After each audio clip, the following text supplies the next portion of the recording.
Елбасы Нұрсұлтан Әбішұлы Назарбаевтың болашаққа бағдар рухани жаңғыру бағдарламалық мақаласы аясында Абай ауылы, Абай жалпы орта мектебі ұжымының ұйымдастыруымен Даламның дархан тұлғалар атты салтанатты шарасы болып өтті. Шараның негізгі мақсаты спорт саңлақтарын дәріптей отырып, ауыл спортын дамыту. Аталған ауылдан шыққан спорт жеңімпаздарын мектеп оқушыларымен кездестіре отырып, үлгі ету. Келген қонақтарға ауыл мәдениет үйінің өнерпаздары мен осы ауылдың түлегі Нұрбол Құдайберген өз құрдастарымен жүрек жарды өлеңдерін, жыр термесін арнап көтеріңкі көңіл күй орынбордың алдында ағалаған жорғадай сөйлетінім жалықпа жақсы халыққа тыңдар сөзің бар ма екен, айтарыңды айтпасаң тыңдар сөзің бар ма екен, сіздің айтқан халыққа айтарыңды анықта, ақ құмыстай халықта жақсы менен жаманды қаусырма жаққызып топ ішінде анықта. Молдабайдың әнедің осылай қылып ән салсам домбырамның сәнедің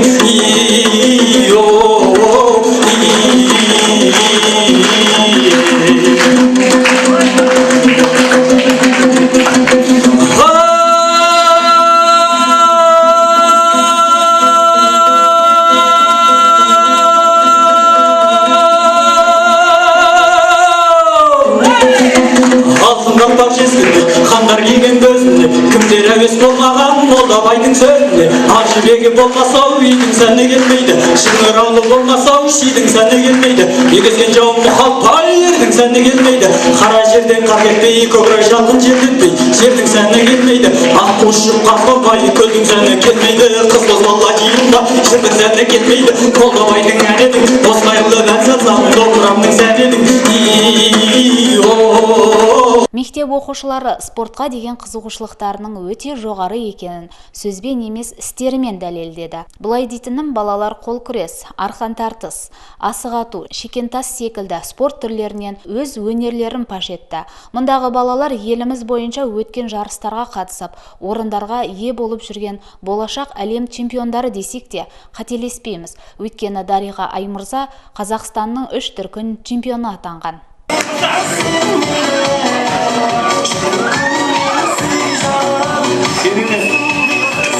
Жеңген Кемебек Бексұлтан, шапалақтап отырыңыздар. Енді бір ұзақ созбаймыз. Ағарай ұзақ созбай қояқ, келесі бір өнерін көрсетін. Келесі шығайын деп атқан 9-шы асылы оқушы Оңғарбек Асылғазы, бер жағында Әділхан, Есентай Әділхан. Шабандоз Серғазын қаласы қой, көріп отырғаншыз. Мергендік танытамыз. Көрсете қойыңыздарды. Жерледі. Қалай тұрсын, біздің ауылымыздың наурыз тойындағы ең көріп беретін ойынның бірі осы арқан тарту. Сондықтан да тамашалаңыздар.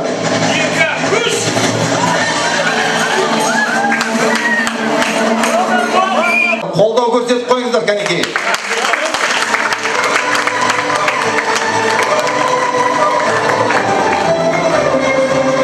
Бұны енді санасақ 91-92-ке дейін барайын деп тұрмыз. Көріп отырсыздар, гир тасын көтергенде өкше көтерілмеу керек. Сондықтан да келесі гир тасын көтеретін жігітті теріс қарап тұрғызып, өкшенің қалай көтеріліп, наурыз айында 251 рет көтеріп, ауылымыздың чемпион атанған жігіт. Қазір енді бұл жігіт санасақ 251-ге барайын деп тұр. Сондықтан да бұл жігіттікте өнерлері.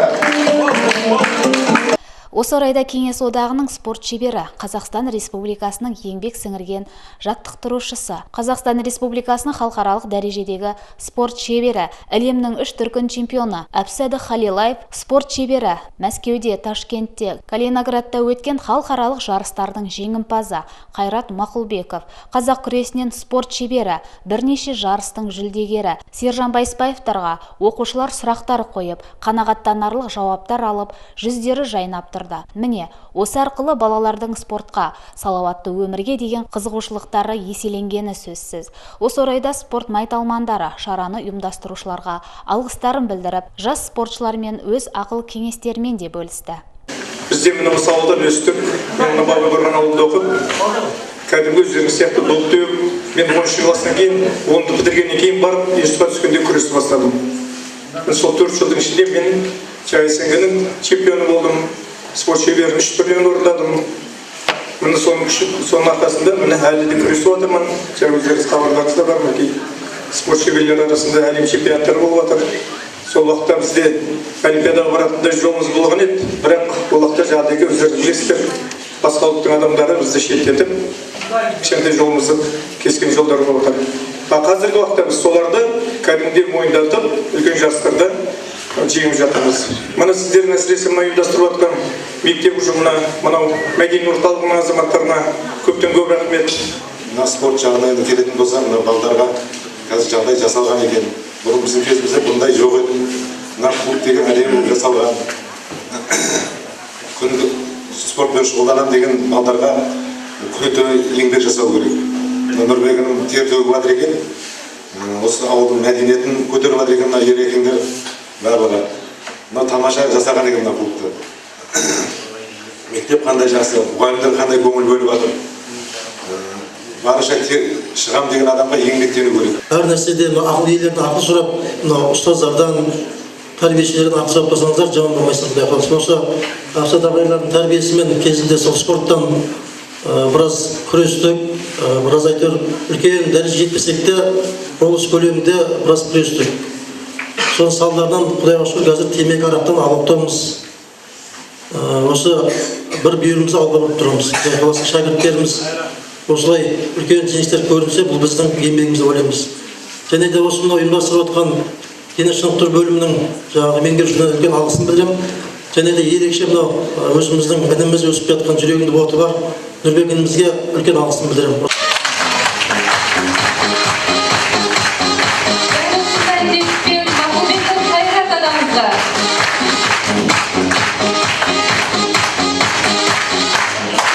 Дәл осындай мәртебе Мақұлбек Қайрат ағамыз келді.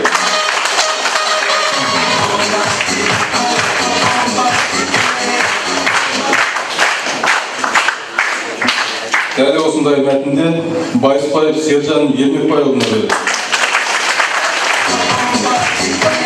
Оқушылар Түркістан қаласы әкімдігінің дене шынықтыру және спорт бөлімінен берілген мақтау қағаздарын спорт саңлақтарынан алу мәртебесіне ие болды. Сонымен қатар спорт шеберлері оқушыларға деген спорттық сый-сияпаттарын мектеп директоры Иззатулла Адаевқа табыстады. Өз кезегінде дене шынықтыру пәні бірлестігінің атынан келген қонақтарға құрмет ретінде иықтарына шапан жабылып, естелік сыйлықтар табысталды. Түркістан қаласы әкімдігінің дене шынықтыру және спорт бөлімінің басшысы Айдарбек ағамыз атынан Адаев Иззатулла ағайымыз марапатталады.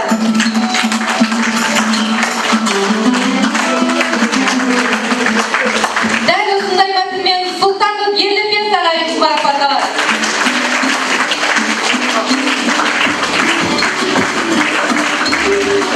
Дәл осындай мәтінмен Байдуллаев Жұмағали ағамыз марапатталады.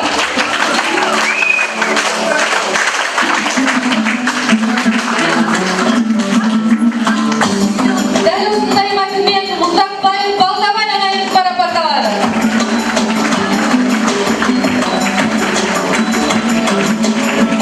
Дәл осындай мәтінмен Орынбаев Марат ағайымыз марапатталады. Қошеметтеп отырамыз құрметті ұстаздар көпшілігі. Дәл осындай мәтінмен Селжанов Нұрлан Ғарт ағайымыз марапатталады. Дәл осындай мәтінмен Сұлтанов Жомарт ағайымыз марапатталады. Дәл осындай мәтінмен Есенқабылов Нұрлан ағамыз марапатталады.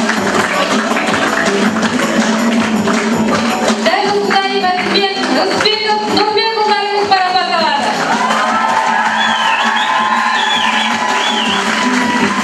Дәл осындай мәтінмен Абай ауылдық клубының әріптері Дүзбек Ералы ағайымыз марапатталады.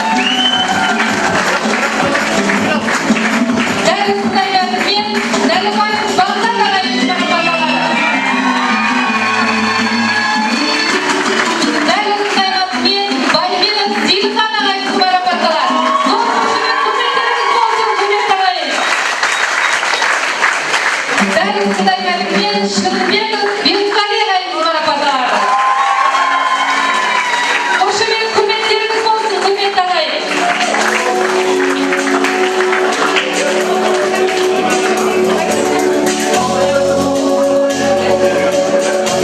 іс-шараның құрметті қонақтары, зиялы қауым өкілдері, Бабайқорған ауылдық округінің әкімі Арман Ержігітов, Түркістан қаласының құрметті азаматы Махамбет Дайрабаев, ауыл биі Сұлтанхан Серікбаев, Әлжан Қажы Бейсенов ағаларымыз қатысып, спорт саңлақтарына деген ілтипаттарын білдіріп, мектеп оқушыларына осы ағалары секілді спорттың биік шыңдарынан көрінулеріне тілектестіктерін білдірді. Бүгінгі өтілген іс-шара рухани жаңғыру, мынау спорт салауатты өмір салтын насихаттау мақсатында өтіліп жатқан іс-шара өзім ойымша керемет өтті деп ойлаймын.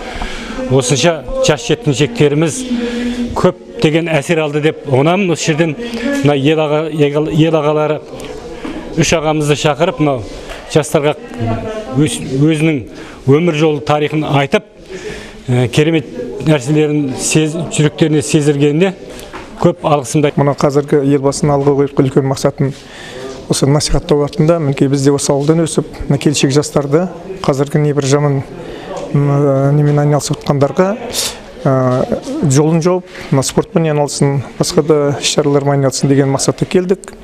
Біз өте мынау ұйымдастырып жатқан Абай мектебіне, осы ауыл әкімшілігіне, осы жердегі халыққа рахметімізді айтамыз.